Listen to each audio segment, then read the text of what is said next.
네, 안녕하세요. 광고 퍼포먼스 스타팀 홍스택입니다. 저희가 저번 시간에는 이 메타 광고를 집행하기 전에 이 KPI는 어떤 식으로 구상을 해야 하는지에 대해서 알아봤는데, 오늘은 그러면 메타 광고를 세팅을 할 때 도대체 어떤 식으로 세팅을 해야 하는지, 과정에서 타겟은 어떻게 정의를 해야 하는지, 타겟들이 뭐가 있는지는 알겠는데 이 타겟들을 어떻게 어떤 상황에서 써야 하는지, 바로 이 메타 타겟에 대해서 알아보는 시간을 가져보고자 합니다.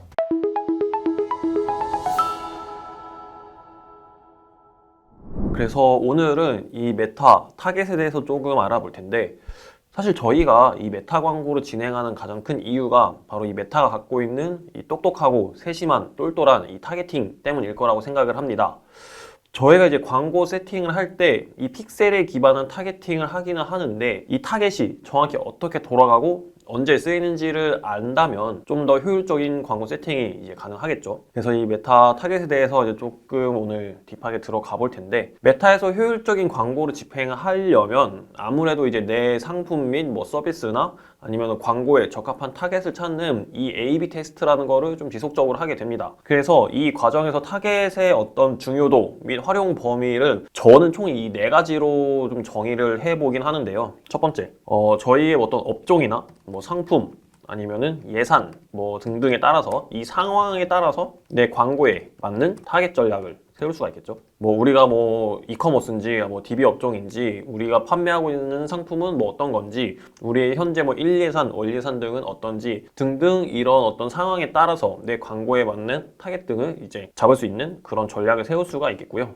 두 번째로는 저희가 이제 조금 뭐 광고를 돌리다 보니까 좀 성과가 좋아졌어요. 그래서 광고비 볼륨을 올렸어요. 광고비 볼륨이 높아졌을 때 타겟 중첩이 이제 발생이 될 수가 있습니다. 이 타겟 중첩을 최대한 줄일 수 있는 타겟 전략 등이 있겠죠. 그러니까 저희가 이제 기존 이제 광고 세트에서 이제 설정한 타겟으로 이제 광고가 제대로 잘 돌아가고 있었는데, 이제 좀 광고비도 많이 올려가지고 새로운 광고 세트를 이제 타겟도 새롭게 설정을 해가지고 이제 세트를 다시 개설을 했어요. 이 기존의 광고 세트와 새롭게 개설한 이 광고 세트가 타겟에 어떤 교집합이 생기면은 좀 효율적인 광고를 집행을 하기가 좀 어렵겠죠. 그렇기 때문에 이 타겟에 대한 중첩을 최대한 줄여서 좀 더 효율적으로 광고를 집행할 수 있는 이런 타겟 전략 등을 잡아볼 수가 있겠죠. 세 번째는 이제 기존 타겟에서 더 많은 고객에게 이 도달 범위를 넓힐 수 있는 전략 등이 있겠죠.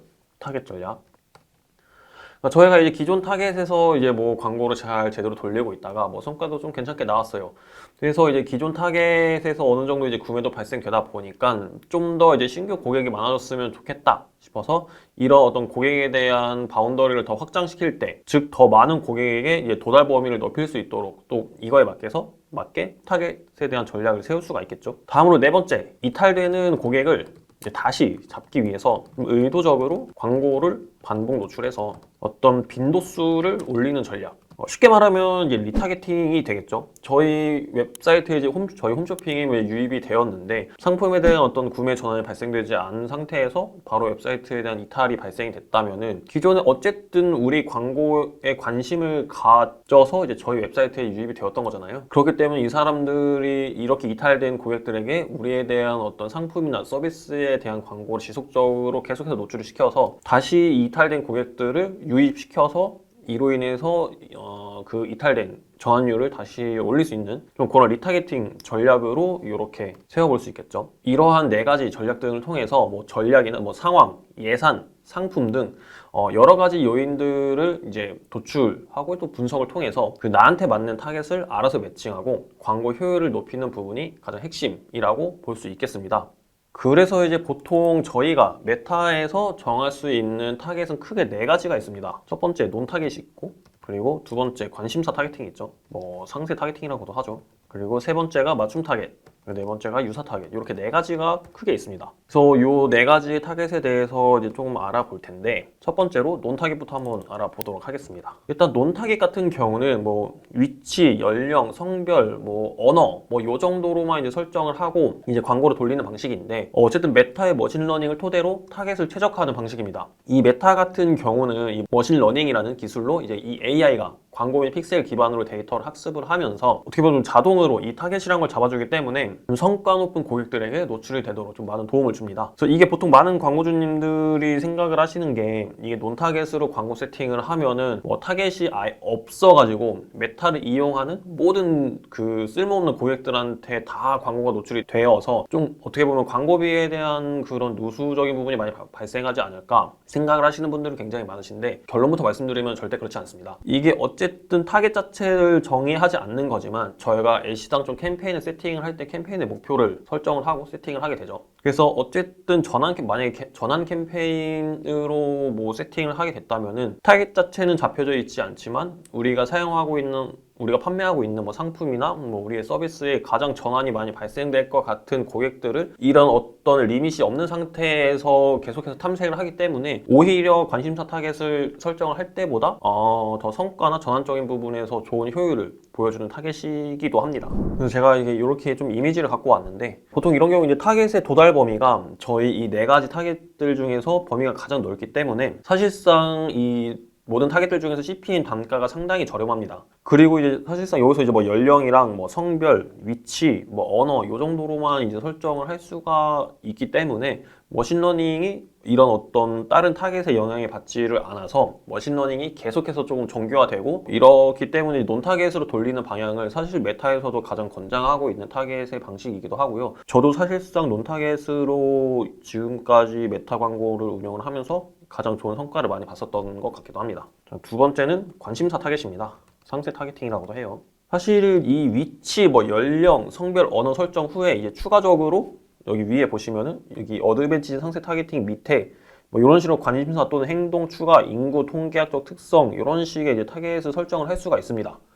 그래서 이런 식으로 상세 타겟팅은 인구 통계학 특성, 관심사, 행동 이렇게 총 세 가지로 나뉘게 됩니다. 인구 통계학적 특성은 뭐 그런 거 있죠. 뭐 어떤 그 로그인한 그 유저의 어떤 학력, 아니면 뭐 재무 상태, 아니면은 뭐 직장 상태나 결혼, 연애 상태 등 이 로그인한 유저의 어떤 현재의 그런 환경 등에 대한 그 타겟을 이제 잡을 수가 있고요. 두 번째는 이제 관심사 타겟입니다. 말 그대로 이 로그인한 유저의 그 평소 관심사가 어떤 건지에 대한 이제 카테고리를 이제 우리가 선택을 할 수가 있는 건데, 뭐 예를 들면 비즈니스 뭐 이런 것도 있을 테고, 뭐 쇼핑, 뷰티, 뭐 헬스, 뭐 여행, 뭐 이런 것들 등등이 있겠죠. 이런 식으로 로그인한 유저의 어떤 관심사 데이터를 이제 설정을 할 수가 있고, 그리고 나서 이제 행동인데, 행동 같은 경우는 뭐 구매 행동이나 아니면은 뭐 디지털 활동이나 또 뭐 모바일 기기 사용자들, 말 그대로 이 로그인한 유저의 행동 기반으로 타겟을 잡을 수가 있습니다. 그래서 이제 페이스북, 뭐 인스타그램을 사용하는 유저들의 어떤 프로필, 뭐 아니면은 로그인 이력이나 뭐 게시물, 좋아요, 뭐 댓글,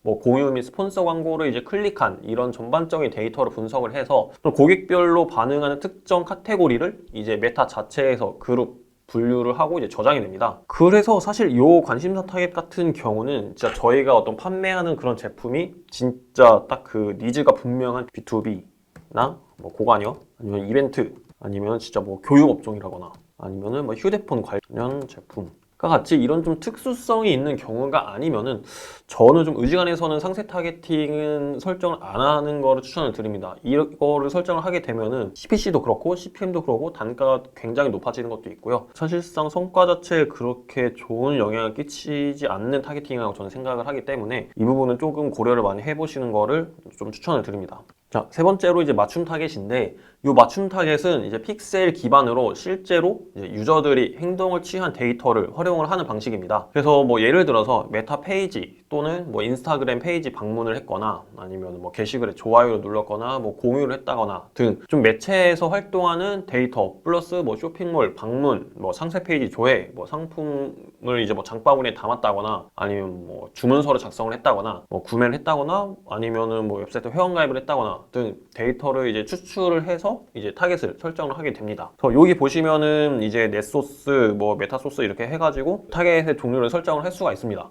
이제 여기서 오른쪽에 여기 보시면은 이제 여기가 이제 실제 타겟 추출 화면인데, 뭐 제품 구매 제외 90, 뭐 웹사이트 방문자 리타겟 이런 식의 뭐 다양한 그 타겟 종류가 있죠. 그래서 보통 이런 식으로 이제 세팅을 하게 되는데 이 맞춤 타겟의 주 활용 범위는 사이트에 들어왔던 고객 중에서 구매하지 않는 타겟을 추출을 해가지고 뭐 웹사이트 유입 뭐 며칠 그리고 뭐 구매 뭐 며칠 제외 이런 식으로 이제 조합을 하게 됩니다. 예를 들어서 뭐 그 맞춤 타겟팅 이제 캠페인을 생성을 하려고 해요. 그래서 이런 식으로 광고를 집행을 하고 싶은데 우리 상품이 딱 보니까 재구매율의 그 주기가 그렇게 짧지는 않아요. 조금 긴 상품이야. 그러면은 일단 웹사이트 유입은 뭐 180일 정도로 하고 그리고 우리 상품을 보통 사람들이 한 달, 두 달 정도 사이로 뭐 중복으로 이제 구매를 한다 싶으면은 이제 여기서 구매 30일 제외 타겟을 걸면은 웹사이트 유입 이후에 이제 180일 동안 그 유지된 상태에서 그 안에 이제 우리 상품을 구매를 했던 사람들은 이제 30일 동안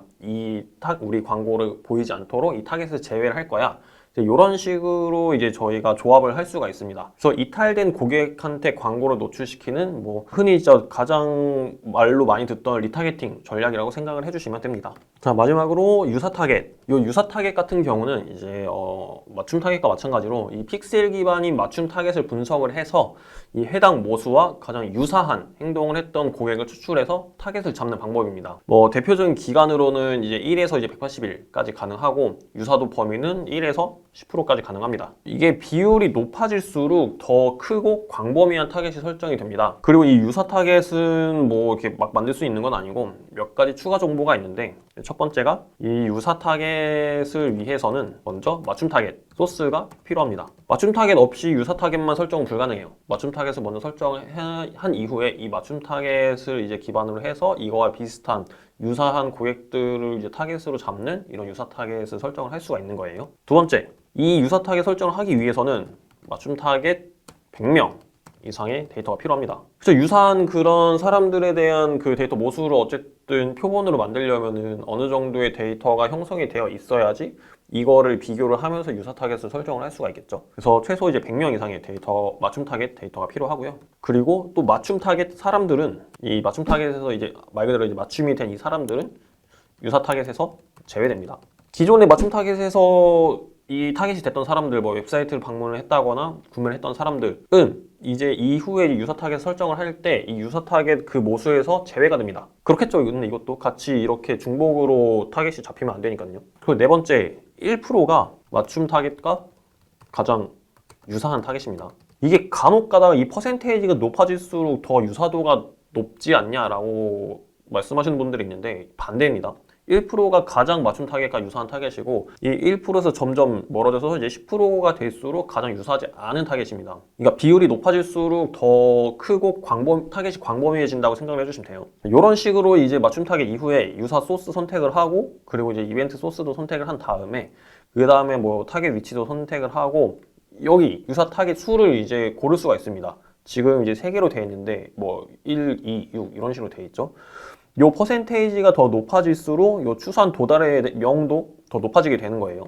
퍼센테이지가 적을수록 추산 도달도 더 적어지고 그만큼 더 좁은 범위에서 유사한 타겟을 이제 고를 수 있다라고 생각을 해주시면 되는데 사실 이 유사 타겟은 모르겠습니다. 이게 마케터들마다 조금 의견은 다를 수도 있는데 보통은 이제 구매 맞춤 타겟을 활용을 해서 저 같은 경우는 유사 타겟으로 1%에서 한 3% 정도로 잡기는 해요. 근데 사실 저는 이거를 할 거면 그냥 차라리 논 타겟을 하는 게 낫다고 생각을 하거든요. 그게 이제 메타 측에서도 뭐 논 타겟을 많이 권장하는 바도 있고 논 타겟이랑 유사 타겟을 같이 돌려봤을 때 확실히 논 타겟에서 성과가 더 좋은 부분이 확인이 되긴 했습니다. 그거는 이제 제가 여태까지 광고를 돌려보면서 제가 느꼈던 이제 경험에 대한 부분이기 때문에 이게 무조건 100% 정확하진 않은데 저는 논 타겟, 유사 타겟 둘 중에 하나를 고르라고 하면은 저는 무조건 논타겟을 고를 것 같기는 합니다. 논타겟이 평균적으로 성과가 더 좋기 때문에 썩 그렇게 권장하지는 않는 타겟 중에 하나이긴 합니다. 그래서 오늘은 이 메타 타겟에 대해서 조금 알아보는 시간을 가졌고요.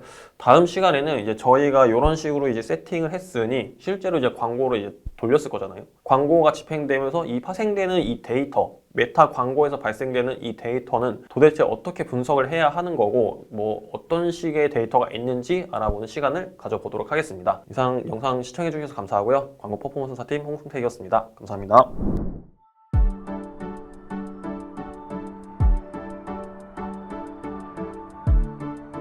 구독과 좋아요는 컨텐츠 제작에 힘이 됩니다.